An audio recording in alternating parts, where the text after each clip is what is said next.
If you've been applying to scholarships in 2025 and you've not succeeded, then please watch this video. This video can be that one video that makes the difference in all your application.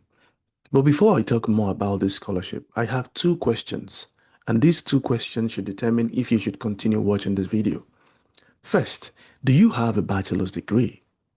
Second, did you graduate with at least a 2-1? If you answered yes to both questions, then congratulations, because this scholarship is good. If there's something I notice about this scholarship, it is that the eligibility criteria is lower compared to others. However, do not take it for granted. Do not take it for granted. These are Masters by Research scholarships and PhD scholarships. And did you know that even for the PhD scholarship, if you have at least a 2-1 for your bachelor's degree, that is all. A master's degree is not a key requirement. I'm going to show you step by step on how to apply to this scholarship. And no, I do not want this video to be one of those scholarship videos where I simply create awareness and say, oh, there's a particular scholarship available. No. In this video, I'm going to show you step by step on how to apply to this scholarship. And honestly, I've spent more than 3 hours researching how to secure the scholarship. I've read every document attached because I want you, and I'm serious here, I want you to secure this scholarship. You can do it. Don't lose hope. You can still get the scholarship in 2025. So let's now talk about it. If you're meeting me for the first time, my name is Brendel. I got a full scholarship to study at the University of Strathclyde.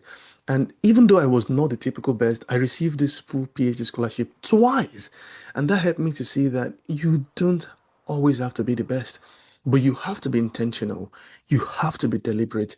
And that is what I'm doing. I guide international students to submit strong application so they can secure full funded scholarship. If you're interested in a one-to-one meeting, the links are in the description below. Now let's jump right into the Yes, video. we're looking at the University of Sussex, and for this one, I'm going to leave a link to the description. I'm going to leave a link in the description, and you find this. So for these, when you come to this page, we're not looking at anything else here. The master loans and funding, there is no full master scholarship here for taught programs. So if you click on PhD funding, it brings you to this page. And on this page, there's only one filter I would recommend you apply. Just select where you are from, and I'm selecting Ghana or Nigeria, but the result for both Ghana and Nigeria is the same. So we're just going to talk about it. Now, there are different scholarship here. I think this one, the deadline is passed, but our focus here is on the engineering studentship in mathematics, and then this one. This is the main one. So we'll start with this one. So this is the ESRC SEDAC studentship, and it's a PhD scholarship for research in the social sciences. And remember what I mentioned earlier, even if you have a bachelor's and it's a 2-1, you can apply to this scholarship. Now, just so you know, you have to conduct an independent challenge-led research project, which means you have your research proposal. You have to create an independent topic. It's not like the other two that will be discussed later in the video. So just so you know, if you're interested in writing a research proposal, you can let me know, and then we can come up with something that really aligns with the values of this scholarship. You can come further and read up, but just so you know, you'd also receive a scholarship for 3.5 years for a PhD, or and a 4.5 years for master's plus a PhD scholarship combined. And it covers your full tuition fees. It also covers living expenses, like this, your stipend, and some research and training costs. It does not cover relocation visa and NHS or charge. If you get full scholarship, trust me, that is not your problem. Now, the PhD project should cover any of these five, one of the five, and you can read up on them. And I think this is really crucial. If you do not know if your research work matches one of the five, please let me know, and then we could talk about it. Now, you can apply for a social science PhD program at Success, and these are the different parts covered. So if you're from education, great. Law, linguistics, marketing, criminology, childhood and youth studies, sociology, well-being, you can apply to this in social sciences. For those of you in the pure sciences, we have scholarship on in engineering, and we have another one in mathematics. We're going to talk about those ones later. But yes, these are all the things considered. Now let's look at the eligibility criteria for this. If you're applying for the master's research plus PhD, you must have at least an upper second class upper second class undergraduate. Now, that is just what it is. If you're applying for the PhD program, you should have at least upper second class and master's. But if you're applying for the master's plus the PhD combined, you all you need is the 2-1, okay, in your bachelor's degree. And then the residential eligibility, you can read up on this.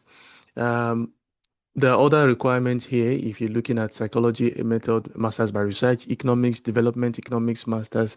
Now, this is a taught program and any other social science discipline. The number of scholarship, there are 39 awards, and trust me, you can be one of the 39. Don't rule yourself out. The deadline for this is 11 December 2025, but please do not work by 11 December. Submit your application early enough. Please submit it early enough. And there are some things about this document. There are some documents rather attached in this scholarship that I think you should consider. So please read up on this part. So just, I would leave a link there. Now, if you download these two documents, it shows you guidance for applicants for 2026 entry. We're going to review the document quickly. But before then, let's look at the other PhD scholarship. So we have the PhD engineering studentship. Now, this one, it's a full scholarship and you receive a living stipend of 20,780. You already have the supervisor here. So there is of course, the background to the research project, which is already this one. So read up on this and see if you can apply to this. The deadline is 17th of October, 2025. And you need your research proposal, even though there is a backdrop. So please, if you do not know how to write a research proposal, let me know. I have an award-winning scholarship proposal. So if you also need a step-by-step guide, there's one there. Okay. Now, something to also keep in mind, your personal CV, a personal statement, and I would also show you a guide based on their own document. And that is why this is key. There is a document on how you should write the personal statement. Many persons do not check this. I've done that work for you and I'll show you what it involves. But for now, let's look at other things. You need your CV. For CV here, we're talking about an academic CV. So please take note, there's a difference. I have a video on my channel on how to do that. I'm just going to show you this. So if you come to my channel, and on my channel, if you go to playlist, all right, on the playlist, there's a playlist for scholarship documents. All right, now for the scholarship document, you find videos on, I'm just going to pause this. You find, oh, come on, you find scholarships on, you find videos on emailing potential supervisor, which you need for the PhD. You also find something on how to write an award-winning research proposal and how to design a free Europass CV. So something like that. So the videos are on my channel. Please check them out. All right. So for that, you also need your degree certificate and transcript, two references, and proof of English. Now, you should also check for University of Success if you can apply for a waiver if you're taught or you did your bachelor's in English language. The same thing applies to PhD in mathematics. You get full scholarships. Of course, you get a full scholarship, and then you also receive stipend that covers 3.5 years. And there is, of course, the background to the research here. For this one too, the deadline is 31st January. But please, if you can submit your work in October, the earlier, the better. Apply through this process. And now let's look at the document again. Let's look at the document because I want you to check the document. So this is the document and I've looked at it. Okay. Now for the document, you'd notice there are different parts. But I just thought it's important to look at the research proposal aspect. For the research proposal aspect, you must discuss your research proposal with your primary supervisor before submitting your application form. How do you find one? I'm going to show you in a bit how you can find your research proposal. But there is also a link in the description on how to write your research proposal for the University of Sussex. For this particular university, how should you write a research proposal? Different universities have their criteria or their standard or structure. For the University of Sussex, the link is here on how to write it for their university. So please follow this structure. And like you said, you should contact the relevant academic department, ask for advice from the potential academic staff, and we're going to look at it. Then you find the supervisor, then you write your research proposal. A strong research proposal should do all of these things. You can come up and read up on it. We'll come back to that anyways. So discuss that. And now this is also another crucial thing. It is your responsibility to write your own research proposal. It is your responsibility. But if you struggle with it, please watch the video. But if you want a one-to-one guidance, I'm happy to show you. And there is a warning here that it must not be written by anyone else, your supervisor or AI. There's an ethical way to use AI in writing a research proposal, and I'm happy to guide you on that. You can book a one-to-one section and we can do that together. Now, please read up on the following guidance. Look at the document yourself. I think it is really helpful. Another part I want you to pay attention to, which is one thing that will define if you get a scholarship, is the ESRC strategy stairs. Now, this is what the scholarship is looking out for: data skills, advanced quantitative methods, interdisciplinary research. Now, this is what should be required of your research proposal. Now, I think this is important, and I'll mention something here. If you're looking for a master's research or PhD research, especially in social sciences, you should make sure that your method is largely quantitative. I read it somewhere here. I'm not able to find it now, but it should be largely quantitative. So they are going to focus more, or this the research focus more on data skills, advanced quantitative method, and interdisciplinary research. So if your research proposal covers that, if you don't know the difference between quantitative and qualitative research methods, just simply do a Google search on the difference between qualitative and quantitative. And for social sciences, your study can be mixed methods, but make sure it is largely quantitative. That way you stand a strong chance of getting this scholarship, just so you know. You can read up on all that part of it. Now, I think for section 7 is the personal statement. It's a maximum of 500 words. But look at the guide on how to write the personal statement. Give reasons for applying. Why do you think you deserve a studentship? Why do you want to study the said act specifically? What is your preparedness? Now, speaking of preparedness, this part is really cool. It basically says, what have you done to prove that you can do this work? Exactly. So, what have you done to prove that you can do this work? And I think it's really crucial. I'll give you an example of my own work, the preparedness section. So this is the proposal, my research proposal, the award-winning research proposal. And for the preparedness section, you can take a screenshot if you want. I do not mind. I'll pause the video to look at it. But here, I show that I've done similar work in my master's degree. I also show that I'm interested in this work. I have the teaching experience to do this work. I also have the right skills to do this work. So if you go through this, you find out, okay, what exactly are they looking for in preparedness? What we want is, or what the scholarship body wants is, what is the evidence or proof that you can secure this scholarship? Or if you get this, not you can secure the scholarship, I beg your pardon. What is the evidence that you can carry out this independent research? Is there anything you've done in your bachelor's to prove this? And if you've done your research project in undergraduate, yes, that is a strong proof. Just tell us more about your research project and what you did, particularly using action verbs mainly. Okay. So this is a guide on, you should also talk about your career goals and your skill set. Please read up on this. And that is a defining factor in this scholarship application. If you've been watching this video to this point, I know you're very much interested, but let me know that by typing just type something like your skill set. Just type your skill set on the comment section, and I would know you're very much interested in this scholarship. All right.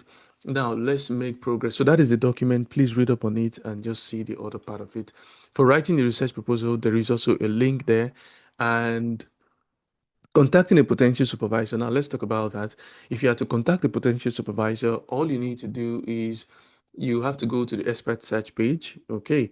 And I've typed in education, but we might just choose to do anything else. So I'm going to leave a link to this profile, and you can just search with the name of your field or something like that. But once again, I'm just going to use education, which is my field. You can just type yours, and then you get list of results.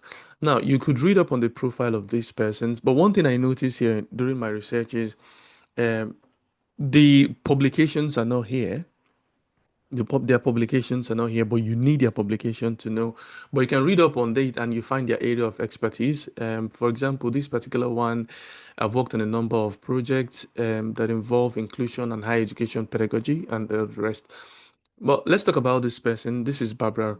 This is Barbara. And for Barbara, you can read up on Barbara if you're interested in Barbara. But this is how to find out the publication of these persons. Just simply type the name. For example, this is Emily Denvers. Type her name and type the university on Google Scholar. So simply go to Google Scholar. This is googlescholar.com. So just scholar.google.com and type the name of the supervisor, type the university, and then you find their user profile. Now, when you click on the user profile, it shows you their papers. So let's click on Emily Denvers and we'll see all the papers by Emily Denvers. So go through the work, and if you're to contact, of course, you can also filter by year. There's some work that like 2023, you also cite 2022. So go through the work and find out if her research interest aligns with yours. And if it does, then you can use this to contact her. Or when contacting her, make sure to reference her work. Talk about something about her work, one of her work or two of her works that you've really enjoyed and you'd like her to be your supervisor, because you need her permission or you need her approval before you submit your application. So that is it, guys. And once again, I'm going to attach a link to this guide on how to apply or how to write a research proposal for PhD work or even a master's research work. Remember, I also have videos here on this. So what have we gone through? We've seen the scholarship in detail, and I really hope you apply to the scholarship. If you need a one-to-one guidance, I'm willing to assist. The link is in the description to book a one-to-one meeting. Please go for this scholarship.